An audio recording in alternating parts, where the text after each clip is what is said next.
Lessons Learnt. I'm Sherry. This is your Wednesday video, which usually consists of a little project, either something we can finish right here on this video or a longer term project that you can just kind of run with after I show you how to do it. Today we're going to be doing something that I call doodle blocks. I don't know, there's probably some official name for this, but it's using kind of like a little focal piece in the middle and then taking some of your string scraps and arranging them around and around and around until you come up with a block. You trim it down and then you add a frame around it of color of your choice. I always like black because it makes things kind of striking. These can be used in a quilt, be connected together with other sashing or side by side. Could be a table runner, a wall hanging, anything of the sort. Depending on how many blocks you make, you can make a project, a quilting project out of these little doodle blocks.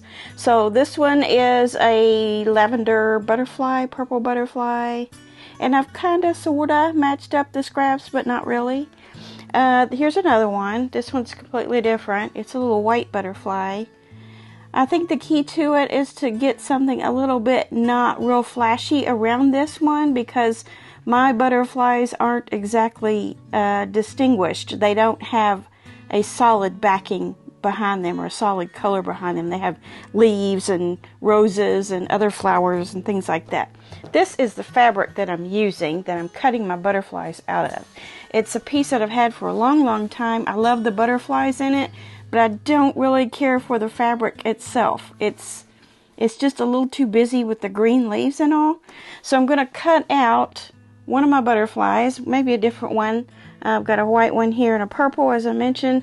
So let's cut out maybe an orange or a yellow one. And I've already pulled out some string scraps. Now you're going to need some lengthy ones, and they don't have to be any sort of width. They don't even have to be uniformly like this. They could be wonky, you know, like one end's longer or wider, fatter than the other. This one's kind of like that.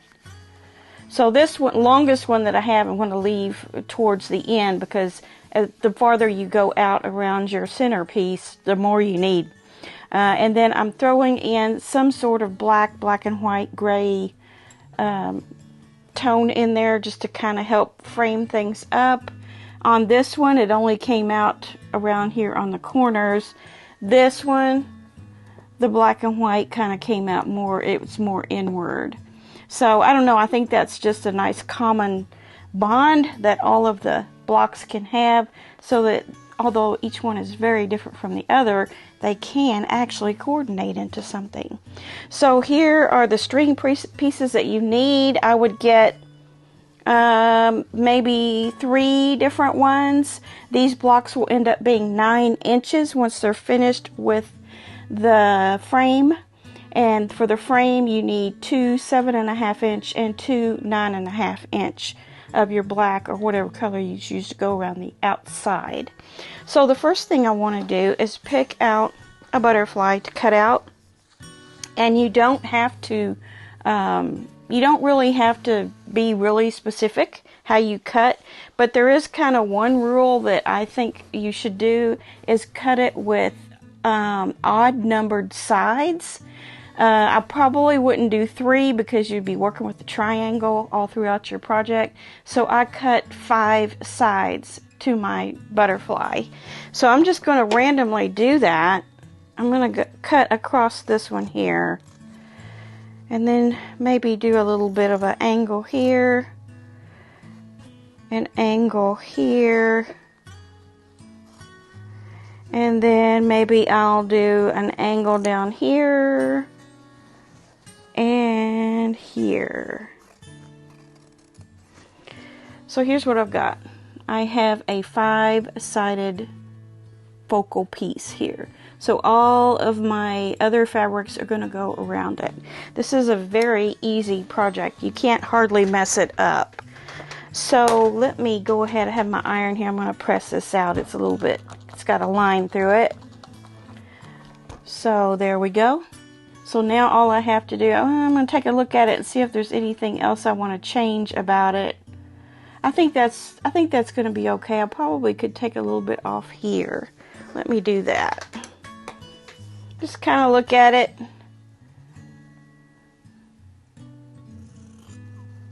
And you know, you don't have to encompass the entire butterfly. If it gets cut off a little bit with your seams, it's okay.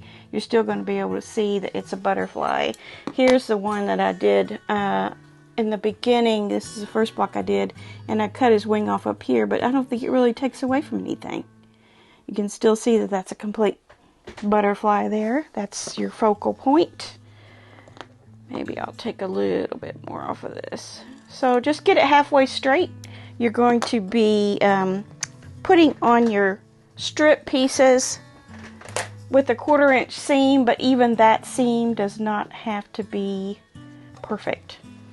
So I'm going to take, I think I'm going to take, this is a little bit wide. I think I'm going to take it down. Let me see if I'm going to have enough.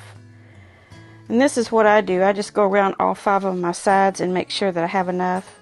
Yeah, I think it has enough. Let me go ahead and just use this. So what you're going to want to do when you get ready to sew is lay one of your straightest sides up on your strip, and then just do it like this, and then lay your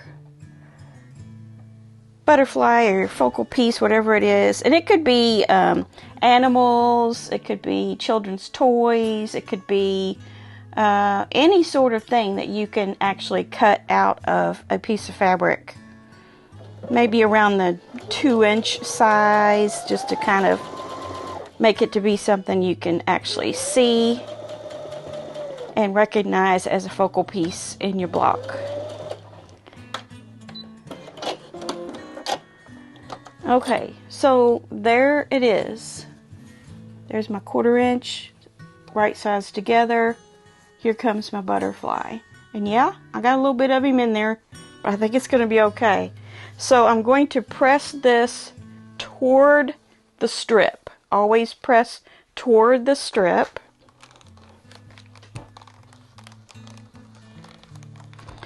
And then I'm going to get down here on my mat, and I need a little ruler. Let me find something here that'll work. Here's one. And I want to run my ruler right along the side of my centerpiece and cut it even on both sides.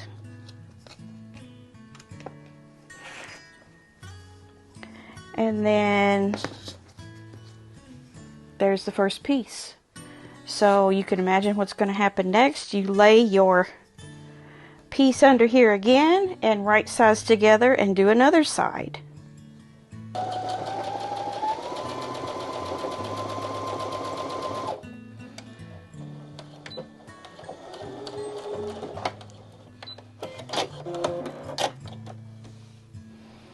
Okay, so there's that one. I'm going to press toward the orange.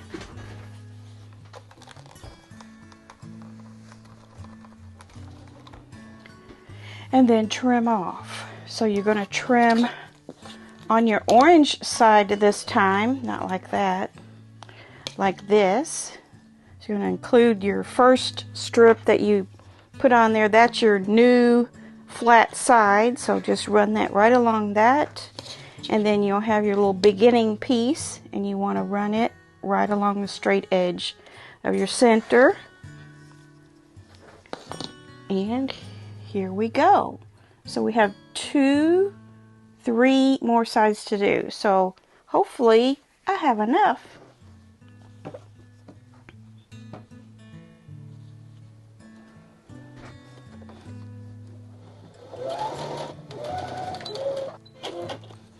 Alright, press towards the orange, trim here and trim here, parallel with your new sides there.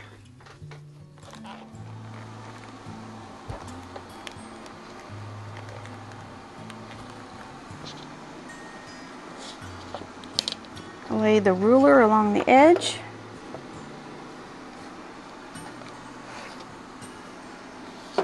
And the other side.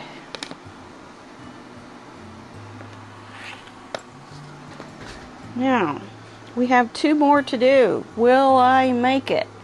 Should I cut this down the middle? Let me see. I think I may have to. So this is what you can do. Just cut down the middle of your piece, and you're going to have 2 sides that are thinner than the other, but there's nothing wrong with that.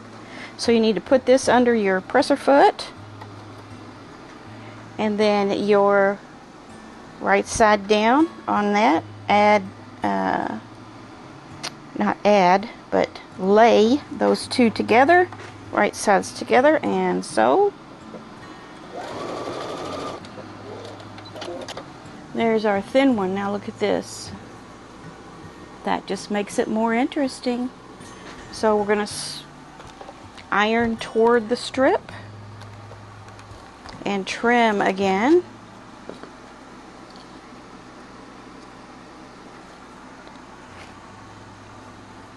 So it's kind of like if you're an artist, let's say you can draw or paint, and you can do some really intricate stuff, and you're very talented, but some days you just want to doodle. That's kind of what this is. We can do complicated quilt patterns and quilt projects, you know, different types of things that are very intricate, and it just looks like art, and it's wonderful, right? However, sometimes you just want to do something easy. So we're doodling. I just made that up. I don't know if there's something called doodle blocks. If there is, I don't know what it is, but that's what I'm calling this. There we go. So now we're all the way around.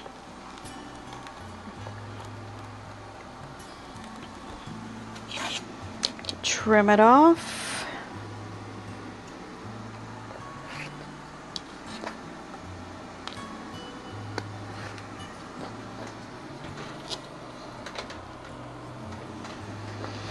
Alright, so once you've got that first color all the way around, then you start another color. I have these to go next.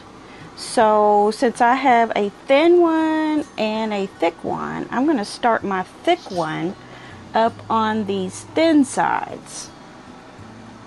And that way we'll get to our shape that we eventually are going to need to finish the block with.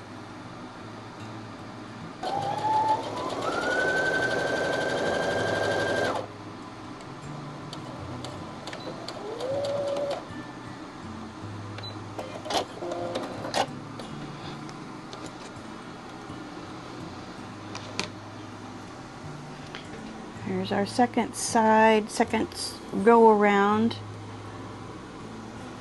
Let's iron it towards the black and white. And then trim according to your sides.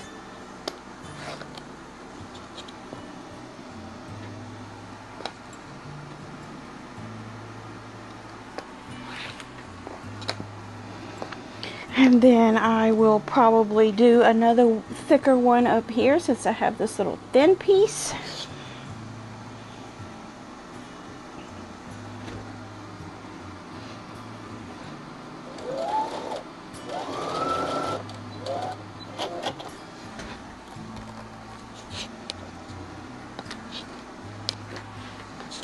Looks like a little house, doesn't it? Okay, so now we need to do 1, 2, 3 more sides. I think I'll go to my thinner one, and if I need to come back to this, I will.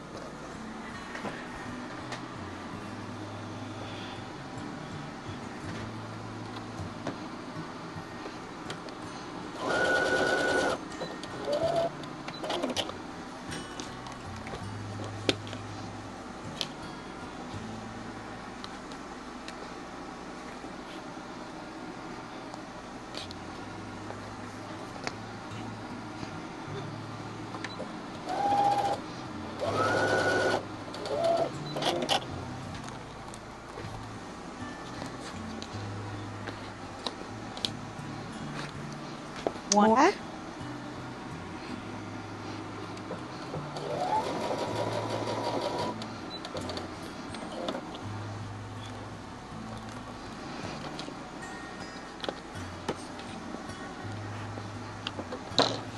All right. Now our goal is to get up to 7.5 inches for this block. So I know I'm not there yet. So I'm going to go ahead and add this on. This one. See how far that takes me.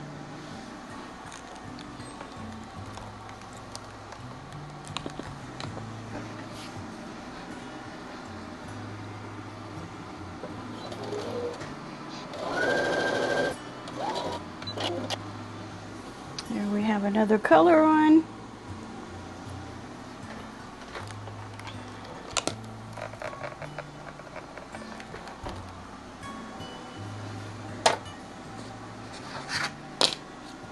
Do the trimming.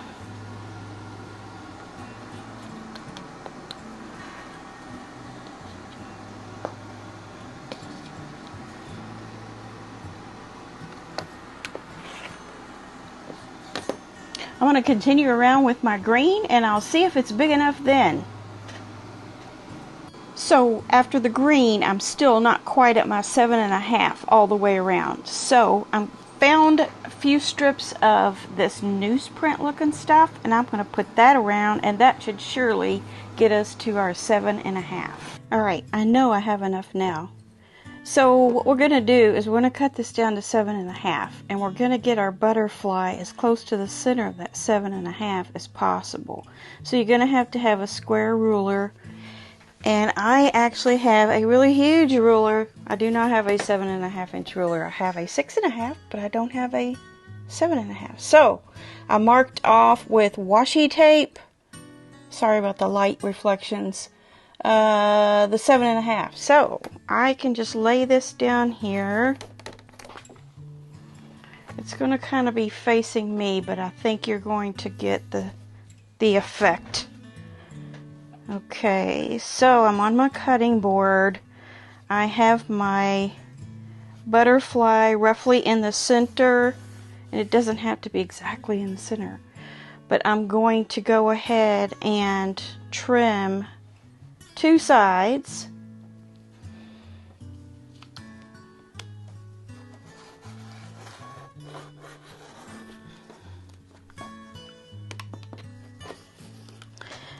This can go in your crumb quilting. You can just add that to some of your crumbs. So nothing is wasted really. And then I should not be cutting towards myself, but I'm going to do this side, which you can't see very well. I don't want to move it though, so I'm just going to do it. There's another piece. I don't have as good of... There's another piece you can use for your scrap quilting. Now you've got 2 sides, so we're going to put those 2 sides you just cut on the inside of the washi tape. Okay, and you're seeing that we're cutting off a lot of what we just sewed on, and that's going to happen. Oops, let me get this off. The seams are tripping me up. Let me try this one again.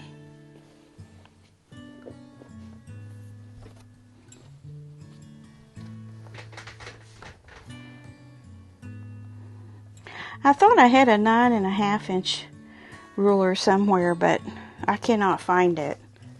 So either I dreamed that I had it, or I never had one, or I can't find it.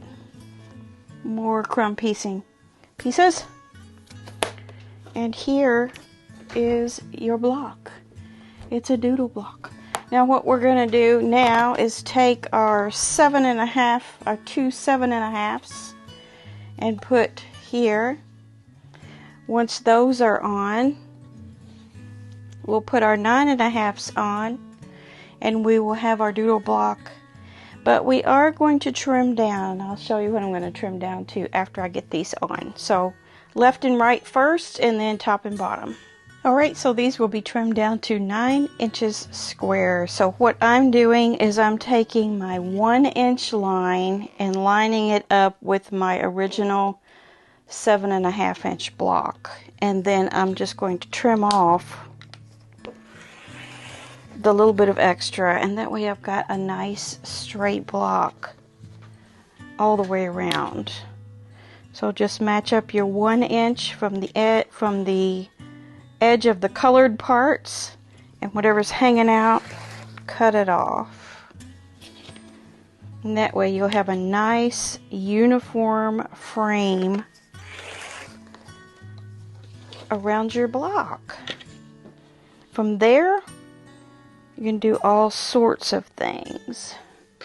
Make these into mug rugs, table runners, wall hangings, placemats, table toppers, an entire quilt. You could. You absolutely could. If I was going to do a whole nother quilt, I would put a different color back sashing between the blocks and the rows to set them off a little bit. So there we are. There's our doodle blocks that we did. This one's a little weird, but he's okay. He fits in. These are all weird.